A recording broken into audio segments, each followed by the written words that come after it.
So you probably have the sense, as most people do, that polarization is getting worse in our country, that the divide between the left and the right is as bad as it's been in really any of our lifetimes. But you might also reasonably wonder if research backs up your intuition. And in a nutshell, the answer is sadly yes. In study after study, we find that liberals and conservatives have grown further apart.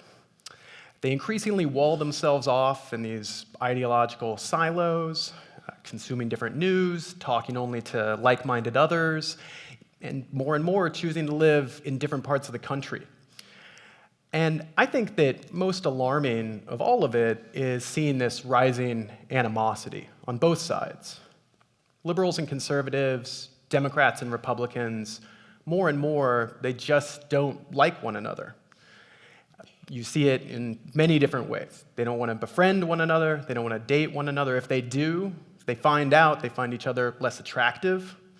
And they, more and more, don't want their children to marry someone who supports the other party, a particularly shocking statistic. In my lab, with the students that I work with, we're talking about some social pattern. I'm a movie buff, and so, I'm often like, what kind of movie are we in here with this pattern? So what kind of movie are we in with political polarization? Well, it could be a disaster movie. Certainly seems like a disaster. Could be a war movie, also fits. But what I keep thinking is that we're in a zombie apocalypse movie. Right?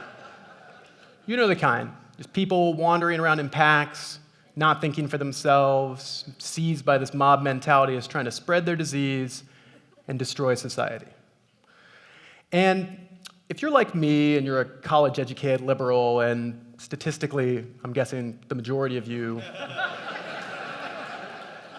are exactly that, you probably think, as I do, that you're the good guy in the zombie apocalypse movie, right? And all this hate and polarization, it's being propagated by the other people, the conservatives.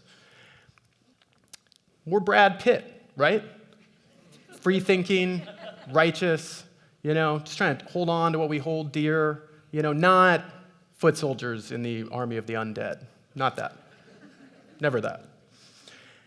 But here's the thing. What movie do you suppose they think they're in?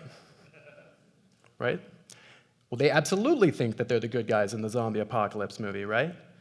And you better believe that they think that they're Brad Pitt and that we are the zombies. And who's to say that they're wrong? Look, they click on stupid internet links that say stuff like that. We click on stupid internet links that say stuff like this.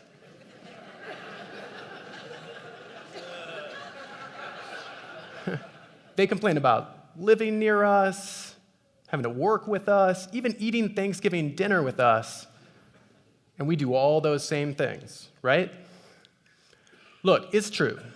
The studies that I see on polarization show that conservatives look a little bit worse. They look a little bit angrier, a little more averse to compromise, and we could tell ourselves that that means that this is not our problem, that it's them doing it. But I think that'd be taking the easy way out. I think that the truth is that we're all a part of this. And the good side of that is that we could be a part of the solution. So what are we going to do? What can we do to chip away at polarization in everyday life?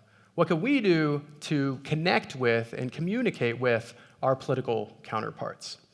Well, these were exactly the questions that I and my colleague Matt Feinberg became fascinated with a few years ago when we started doing research on this topic. And one of the first things that we discovered that I think is really helpful for understanding polarization is to understand that the political divide in our country is undergirded by a deeper moral divide.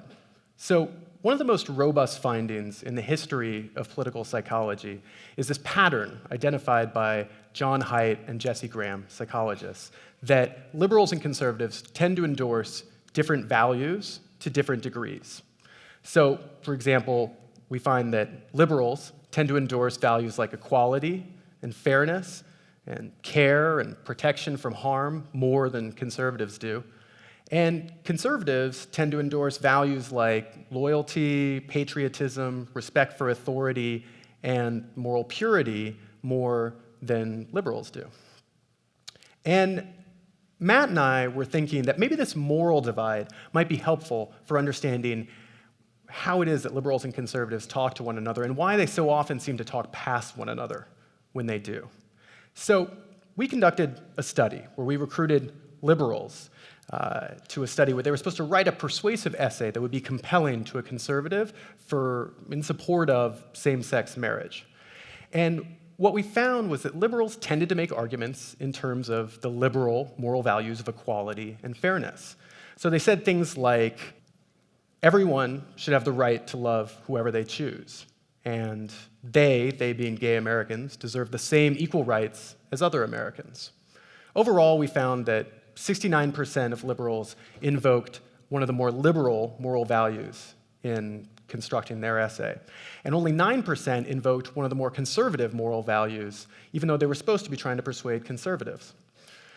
And when we studied conservatives and had them make persuasive arguments in support of making English the official language of the US, a classically conservative political position, we found that they weren't much better at this. 59% of them made arguments in terms of one of the more conservative moral values, and just 8% invoked a liberal moral value, even though they were supposed to be targeting liberals for persuasion. Now, you can see right away why we're in trouble here, right?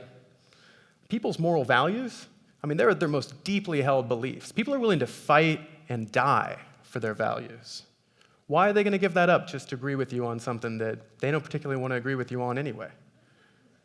If that persuasive appeal that you're making to your Republican uncle means that he doesn't just have to change his view, he's got to change his underlying values too, that's not going to go very far. So what would work better? Well, we believe it's a technique that we call moral reframing, and we've studied it in a series of experiments. In one of these experiments, we recruited liberals and conservatives to a study where they read one of 3 essays before having their environmental attitudes surveyed. And the first of these essays was a relatively conventional pro-environmental essay that invoked the liberal values of care and protection from harm. It said things like, in many important ways, we are causing real harm to the places we live in, and it is essential that we take steps now to prevent further destruction from being done to our Earth. Another group of participants were assigned to read a really different essay that was designed to tap into the conservative value of moral purity. It was a pro-environmental essay as well, and it said things like, keeping our forests, drinking water, and skies pure is of vital importance. We should regard the pollution of the places we live in to be disgusting. And reducing pollution can help us preserve what is pure and beautiful about the places we live. And then we had a third group of participants that were assigned to read just a non-political essay. It was just a comparison group, so we could get a baseline. And what we found when we surveyed people about their environmental attitudes afterwards, we found that liberals, it didn't really matter what essay they read. They tended to have highly pro-environmental attitudes regardless. Liberals are on board for environmental protection. Conservatives, however, were significantly more supportive of progressive environmental policies and environmental protection if they had read the moral purity essay than if they read one of the other 2 essays. We even found that conservatives who read the moral purity essay were significantly more likely to say that they believed in global warming and were concerned about global warming, even though this essay didn't even mention global warming. That's just a related environmental issue. But that's how robust this moral reframing effect was. And we've studied this on a whole slew of different political issues. So if you want to move conservatives on issues like same-sex marriage or national health insurance, it helps to tie these liberal political issues to conservative values like patriotism and moral purity. And we studied it the other way too. If you want to move liberals to the right on conservative policy issues like military spending and making English the official language of the US, you're going to be more persuasive if you tie those conservative policy issues to liberal moral values like equality and fairness. All these studies have the same clear message. If you want to persuade someone on some policy, it's helpful to connect that policy to their underlying moral values. And when you say it like that, it seems really obvious, right? Like, why did we come here tonight? Why? It's incredibly intuitive. And even though it is, it's something we really struggle to do. It turns out that when we go to persuade somebody on a political issue, we talk like we're speaking into a mirror. We don't persuade so much as we rehearse our own reasons for why we believe some sort of political position. But speaking as a liberal, I believe that we're going to need a whole new set of arguments if we're going to move the next wave of people on critical issues like climate change, immigration, and inequality.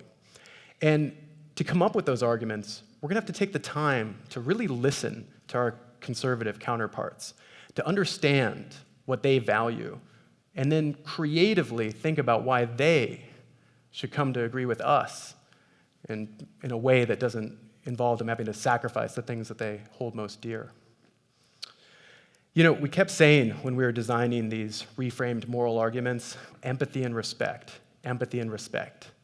If you can tap into that, you can connect, and you might be able to persuade somebody in this country. So, thinking again about what movie we're in. Maybe I got carried away before. Maybe it's not a zombie apocalypse movie. Maybe instead it's a buddy cop movie. Just roll with it. Just go with it, please. You know the kind. There's a white cop and a black cop, or maybe a messy cop and an organized cop. Whatever it is, they don't get along because of this difference. But in the end, when they have to come together and they cooperate, the solidarity that they feel, it's greater because of that gulf that they had to cross, right? And remember that in these movies, it's usually worst in the second act when our leads are further apart than ever before. And so maybe that's where we are in this country, late in the second act of a buddy cop movie. Torn apart, but about to come back together. It sounds good, but if we want it to happen, I think the responsibility is going to start with us. So this is my call to you. Let's put this country back together. Let's do it despite the politicians and the media and Facebook and Twitter and congressional redistricting and all of it, all the things that divide us. Let's do it because it's right. And let's do it because this hate and contempt that flows through all of us every day makes us ugly, and it corrupts us, and it threatens the very fabric of our society. We owe it to one another and our country to reach out and try to connect. We can't afford to hate them any longer, and we can't afford to let them hate us either. Empathy and respect. Empathy and respect. If you think about it, it's the very least that we owe our fellow citizens. Thank you.